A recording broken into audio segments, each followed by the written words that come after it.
𝙎𝙝𝙪𝙧𝙡𝙙.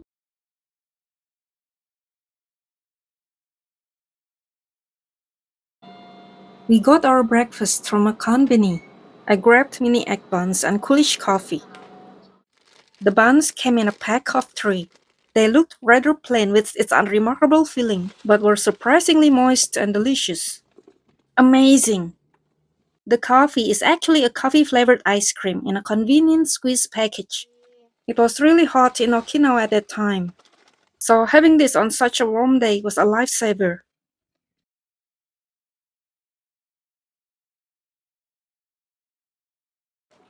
Our destination for the day was Okinawa World, a theme park designed to give visitors a glimpse into Okinawan history and culture. At the entrance, we were greeted by a sign that said "Mansore," which means welcome in Okinawan. Right by the entrance stood the iconic shisha statues, guardian lion dogs that can be found everywhere in Okinawa. Regular admission was 2,000 yen for adults. Apparently, there are 7 wonders inside Okinawa World. The path leading them is quite linear and easy to follow. The first attraction you encounter is Gyokusendo Cave, a 5-kilometer long limestone cave that stretches across the side. From this entrance, we descended into the underground cavern. Halfway down, the line slowed due to the crowd, so we took the opportunity to take a quick selfie. As soon as we entered, we were greeted by a massive underground chamber. The cave is both long and expansive. There are many limestone caves around the world, but not many are developed well enough to accommodate so many visitors. Limestone stalagmites are unevenly distributed across the cave floor. Up close, you can see that the limestone surfaces are still very wet. The colorful lighting throughout the cave make the formations look even more stunning. The line moved slowly because many visitors stopped to admire the scenery and take photos. Without proper ventilation, however, the cave became warmer and more humid as we went deeper inside. With this many visitors, it was not surprising. Limestone is rich in calcium, carbon dioxide in the air, and organic compounds from decomposed living matter make rainwater slightly acidic. This mildly acidic water dissolves the limestone as it seeps through porous rock. As the mineral-rich water drips from the ceiling, it leaves behind deposits that gradually form stalactites and stalagmites over thousands of years. Going deeper into the cave, the floor is mostly wet throughout the path. There are also many stairs and uneven surfaces, so extra caution would be needed if bringing elderly visitors. Some sections are also dimly lit and can be a bit difficult to navigate. At several points, information boards explain scientific facts about the cave, its geological features, and the animals that inhabit it. There are even rest areas equipped with fans to help with ventilation. Although the cave is massive, the scenery mostly consists of different arrays of stalactites and stalagmites along the route. I love how excited my friend was everywhere we went. The formations looked magnificent under the warm lighting, while blue lighting in some sections added a cool accent to the cave. It looked so beautiful that we just had to take another selfie. One feature that really caught our attention was a clear pool of water inside the cave. The water was crystal clear, and the spotlight revealed the beautiful patterns at the bottom. Around this section, we could hear the rushing sound of water, almost like a waterfall. The passage here was also rather narrow and low. Perfect for a low-angle shot. Even with minimal signs, it's nearly impossible to get lost because the path is so straightforward. Before we knew it, we had reached the blue fountain, the halfway point of the cave. Of course, the pools are not naturally colorful and are illuminated with lighting instead. This entire section is lit with blue lights, which is why it is called the Blue Fountain. As we walked closer to the water, the air became even more humid and damp. Some areas looked fantastical under the lighting, especially the sections beneath the pools of water. The stalagmites under the surface appeared to have a different textures and color. Just look at how beautiful these cave interiors are. The light underwater made it look even more stunning. This is definitely the most beautiful and longest cave I have ever visited. Along the way, there was a sign that read Banyan Tree Road. I suppose the rock formations here resemble the shapes of banyan trees. Near the end of the cave, we found several fish tanks. They showcase some of the creatures that live in this environment, such as giant eels, jungle perch, golden long-legged shrimp, and dusky slippers. Soon after, we climbed the stairs and escalators leading to the exit. The cave stretches for about 5 kilometers across the site, so by the time we finished the route, we had reached the opposite end of the park. From there, we continued to the second attraction, fruit watching in the tropical orchard. Here, you can find a variety of tropical plants and fruits. There were also a lot of students around, probably here to learn about the region's specialties. We noticed these signs with googly eyes placed in a few spots. Maybe they are cameras or something to watch out for. Let me know in the comments if you know. This area really feels like a tropical garden or farm. Many fruits like citron are grown out in the open. You can also find star fruit or carambola, gunembo, and even banana. Eventually, we reached a souvenir shop with a resting area. It was quite cozy with plenty of space to browse. Compared to other tourist spots, it wasn't too crowded. There was a wide variety of snacks and desserts, including the iconic blue seal soft serve. The place looked very inviting, with lots of seating available. One of the most popular regional specialties here is bitter melon popcorn. Okinawan Goya or bitter melon is a staple food, often associated with the region's high life expectancy. This one is made in Koza, a city in Okinawa. Another famous local product is 𝙎𝙬𝙧𝙡𝙬, a native Okinawan citrus fruit. I tried it as a jelly drink, and the cold citrus flavor was incredibly refreshing in the hot weather. So good! Here's another must-try, Okinawan Churashima udon, freshly cooked on the spot. They are sold alongside togarashi, a Japanese pepper blend that pairs really well with the udon. I have to emphasize on how spicy it is, not your usual togarashi. The udon here is thinner than the more common type and is made with brown seaweed. It has a smooth, consistent, and chewy texture that makes it incredibly satisfying. It would make a great souvenir. After that break, we headed to the next attraction, Traditional Craft Experience. This section offers insight into Ryukyu glassmaking practices. This is a traditional hand-blown glassware workshop. Glassmaking in Okinawa began after World War II, when discarded glass bottles left by the US military were repurposed. Okinawan glassware is known for its bright colors, reflecting the island's nature and character. Themes of the sea, beaches, blue oceans, and marine life are often featured, along with the iconic Shisa. Next, we moved on to the fourth attraction, Ryukyu Kingdom Castle Town. Here, you can rent traditional Ryukyuan attire, along with props like flowers and umbrellas. A photographer helps pose you and takes a set of photos. The experience costs 1,000 yen, with an additional 1,500 yen for digital copies. Looking back, I'm really glad my friend insisted we try it. These photos turned into such great memories. The fifth and sixth attractions feature a stage for Okinawan cultural performances and snack shows, though there were no shows running at that time. By this point, it was getting really hot, so we quickly made our way to the seventh attraction for some shelter. The final stop was the 𝙎𝙝𝙪𝙧𝙡𝙀 Museum Park. 𝙎𝙝 are venomous snakes found in the Ryukyu Islands, including Okinawa.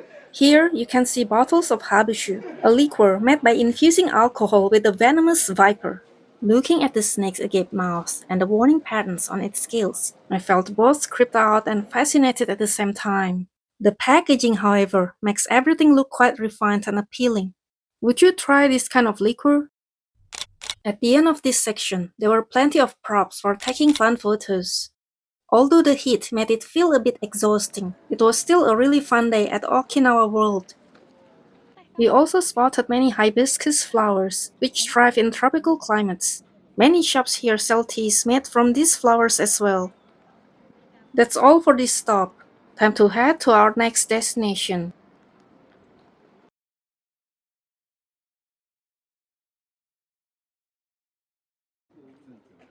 We were now at the iconic entrance to the Shuri Castle precinct. There's a strong blend of Chinese and Japanese architectural elements here. Near the main gate is the stone gate of the Sonohyang Shrine, a UNESCO World Heritage Site featuring sacred groves of trees and plants from traditional Ryukyuan religion. It has been closed since the abolishment of the Ryukyu monarchy. There were ongoing construction works in parts of the area, which is quite common for protected heritage sites. The historic stone walls are covered with tropical vegetation, a unique sight when compared to other parts of Japan. Not that far from the entrance, we passed through another gate, and another one just after turning left. I wondered why these two gates were built so close to each other. We took some photos here, but without any shade, we were completely exposed to the sun and quickly moved on. Soon we arrived at the main entrance, leading to the inner courtyard of Shuri Castle. To enter, we had to purchase tickets, with the ticket office located just to the left of the gate. The blend of Chinese and Japanese design in the structures is so distinct, it almost feels like we're not in Japan at all. Compared to other castle sites in Japan, the area is relatively modest in size. If we followed the path without stopping, we could probably complete the visit in about 1.5 hours. But with the heat, we were already exhausted, so we looked for shelter and found a nearby tea house. The outdoor seating is open for all visitors to rest, but in this scorching heat, we preferred staying indoors, especially after seeing this sign. Tea ceremony set with traditional Ryukyuan suites for just 800 yen. The building itself used to be a government office that managed records of warrior families, castle goods, and materials. Inside, it was fully air-conditioned, cool, spacious, and very serene with not many visitors around. You can also find original Shuri Castle products and souvenirs here. We tried the advertised tea set with Karukan manju. The manju tasted like a soft steamed cake with red bean filling. They even gave us a complimentary cup of tea since there were two of us, and it was refillable. So kind and generous. The set included 4 types of traditional Ryukyuan sweets: Chinsugo, Gumpan, Doganzuke, Hanaboru. The Doganzuke is the smallest piece and the sweetest. The rest were more like dry, crumbly cookie.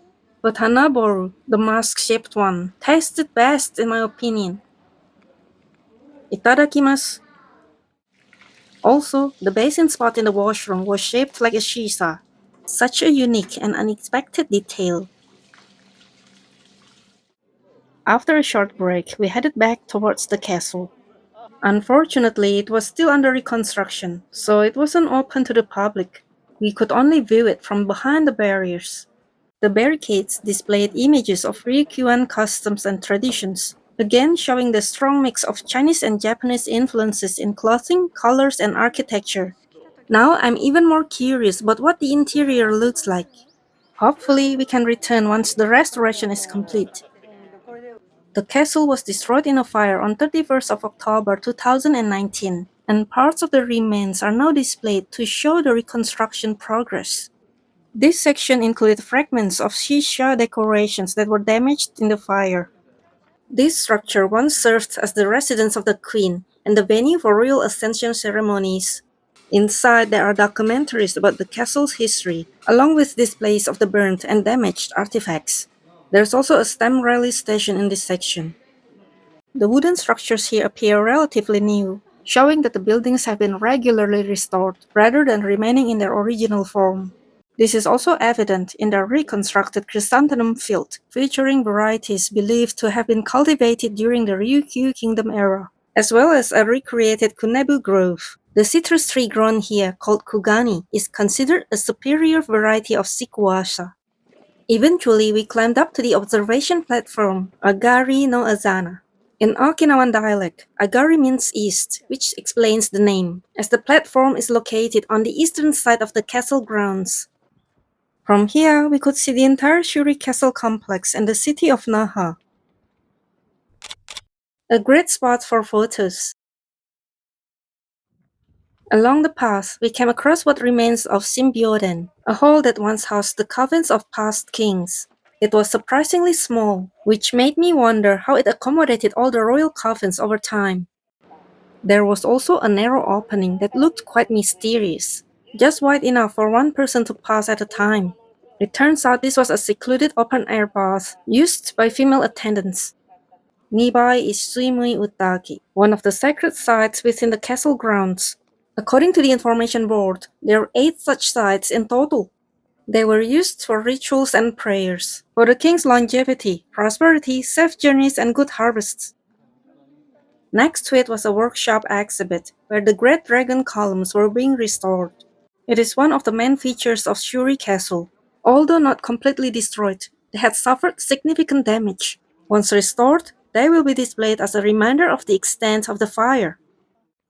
After that, we exited the paid area. On the way out, we noticed a decorative manhole cover featuring a fire truck design. So vibrant.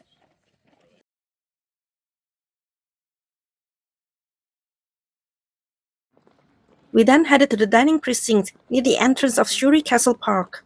This area includes a restaurant, cafe, and souvenir shops. Given the time, we decided to have an early dinner here.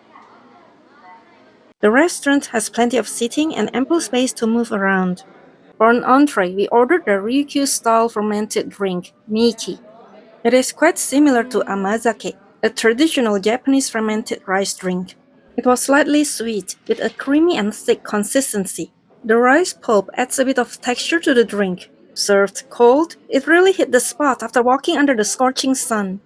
We love Teishoku set meals for their variety and balanced components, so my friend ordered their most popular set. Interestingly, it came with both a bowl of rice and a bowl of soba soup. Okinawan soba is quite different. It is slightly curly and thicker, almost like udon.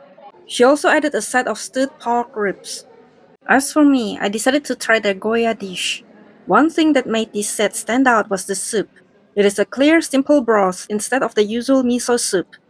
It also included jimami tofu, an Okinawan specialty made from peanuts rather than soybeans. This was surprisingly delicious. A friend once mentioned that Taiwanese cuisine has influenced Okinawan dishes, and I think this might be one of those examples. The bitter melon stir-fry was excellent, barely bitter, perfectly cooked, and full of flavor. It left such a strong impression that I would gladly order it again if I returned to Okinawa. Itadakimasu. Full and happy.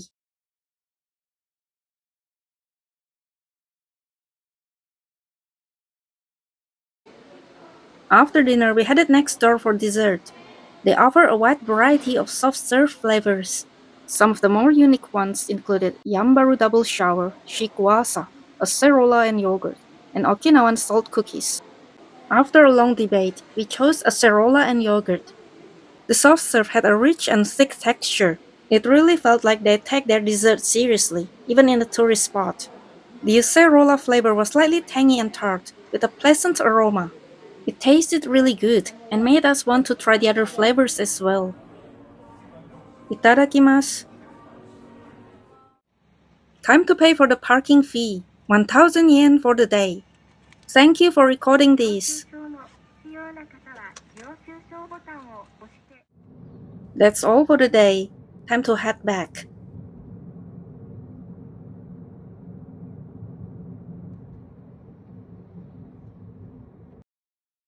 𝙠𝙤𝙬𝙖 𝙒𝙖𝙬𝙖 𝘾𝙖𝙨